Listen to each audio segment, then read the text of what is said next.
Ever wonder what's really going on when we cook? We delve into the history And understand the science of food. so your cooking will become something special.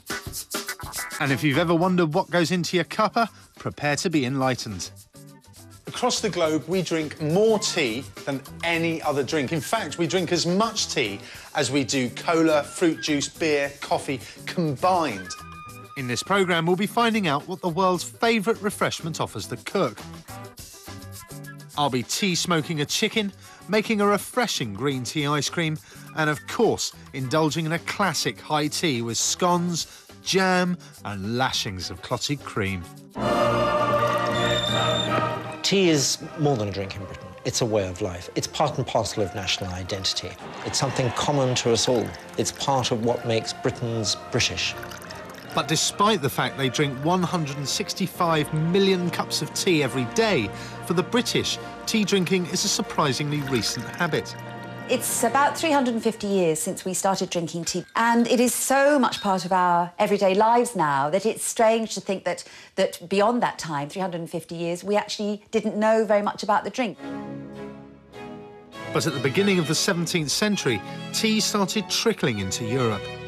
Tea was actually introduced to Europe by the Dutch and the Portuguese in about 1610, and they started selling it to other Europeans. So really, by the time we learnt about tea, the rest of Europe was already drinking it.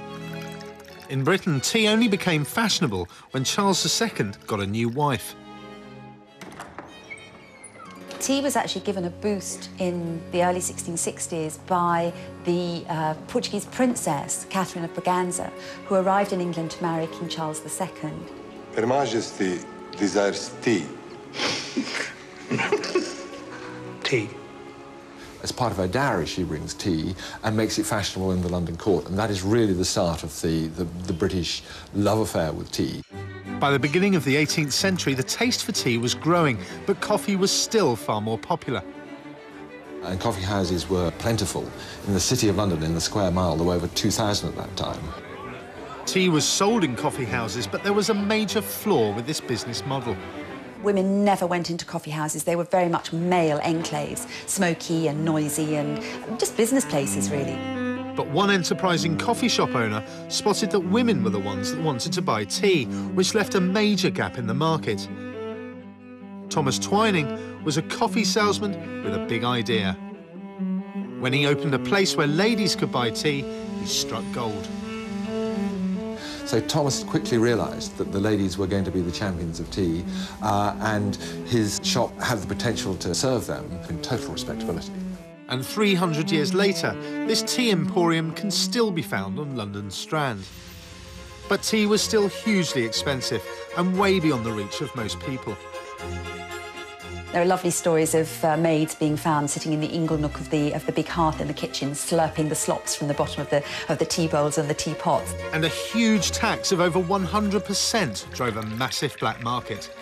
Smuggling had a great effect on the further popularisation of tea. In the late 18th century, the tax on tea was so great that more tea was smuggled into this country than was brought in legally. But when taxes were cut, tea drinking soared. Actually, in a year, the consumption figures more than doubled. Even though the price was dropping, tea production was still controlled by one main producer. Up to the beginning of the 19th century, all the tea that we drank here in Britain came from China. That was all about to change. As well as a taste for tea, Britain had developed a formidable empire, meaning one thing for tea production. It made a lot of sense for the British to establish their own tea plantations. And where better than India? Tea plantations established in Assam in the 1830s were incredibly successful, and within 50 years, there was more tea coming from India than China. The effect of a switch from Chinese tea to Indian tea is that now the British can control their own supplies and set their own price. That means the price of tea dropped in England. By the end of the 19th century, it really genuinely was a true British drink. Tea was now widely available, and the drink led to the introduction of a new institution. Afternoon tea was created as a stopgap between lunch and dinner, but delicate food, so not to spoil the appetite. But tea was having an influence that extended beyond the tea tray.